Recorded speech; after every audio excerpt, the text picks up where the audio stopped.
How's it going, everyone? This is Rosalind, and today we're going to be taking a look at the reborn version of the Moose trial that just came out in Japan, and this is the party I went with for the clear. For my tank, I'm using Bosch. This is how I have him set up. Mainly he's here as my breaker and to cover physical damage. I'm using Zax as my finisher. He's set up for Beast Killer, and I gave him an elemental weapon so that he can finish on chains done by Axter and my friend. The fact that he has a different element than what Axter is using doesn't really make too much of a difference in terms of him being able to get an element finish. I'm also using, like I said, Axter, Stone Killer, and just set up for as much damage as possible. That's kind of the whole name of the game here. Then I have a healer. The main reason I bring her is for the stat protection buff, because I am not doing the 4-turn, or like it's the 5-turn kill with the physical team. I'm going for just using the full 10 turns, and later on the fights, the boss will full break your party if you do not have protection against it. And then I'm using Yuraisha for buffs, and also for Acid Rain, though in the kill here I actually forget to use Acid Rain. She also has the ability to give Beast Killer, which I give that to Zax. So pretty simple party explanation. There's not a whole lot going on here, just buffing your damage as high as possible without letting your defensives drop so much to where you get one shot by the boss. And we'll get into the fight.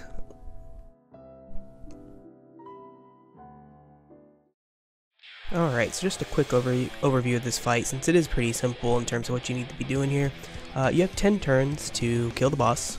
On the 10th turn, the boss will AoE dispel your party and use AoE kill. So you have 10 turns. If you are going for the mission to kill in under 5 turns, you have 5 turns with a magic party. You only have 4 turns with a physical party, and this is because on turn 5, the boss will be immune to physical damage for that one turn. Another thing to note, if you're using a magical party and you're going for just a normal kill, on turn 8, the boss will also be immune to magic. So just keep that in mind. One of the other gimmicks to this fight is that whenever you attack the boss will counter based on what you attack with. So if you use a physical attack, the boss will counter with physical. If you use magic, the boss will counter with magic.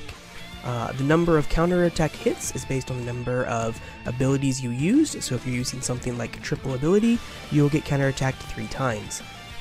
These counterattacks cannot be provoked or brought away with like 100% draw attacks or anything like that. However, they can be covered, so just keep that in mind when you're forming your party. Now, a tank and a healer, both are not very necessary for this fight depending on what your defenses are.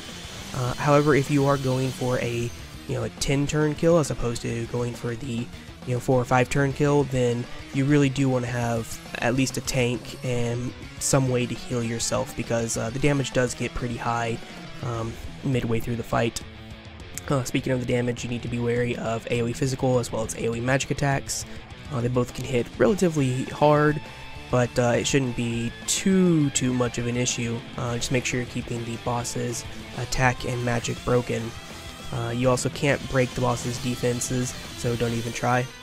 One last thing to really note about the fight, especially if you're doing the 5-turn and under kill, but even if you're not, to help with your damage, you can inflict virus on the boss.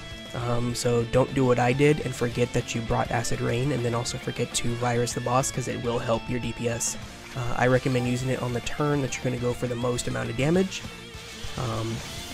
But it's not necessary for the 10-turn kill, but I think it's pretty necessary for the 5-turn and under kill. So it's a very simple fight. It's really just a can you kill the boss before it kills you sort of thing. So good luck with that. But if you have any questions, just let me know in the comment section below. And if you as usual, if you want to see me do these fights live, I do them live over on my Twitch channel. So hope to see you there.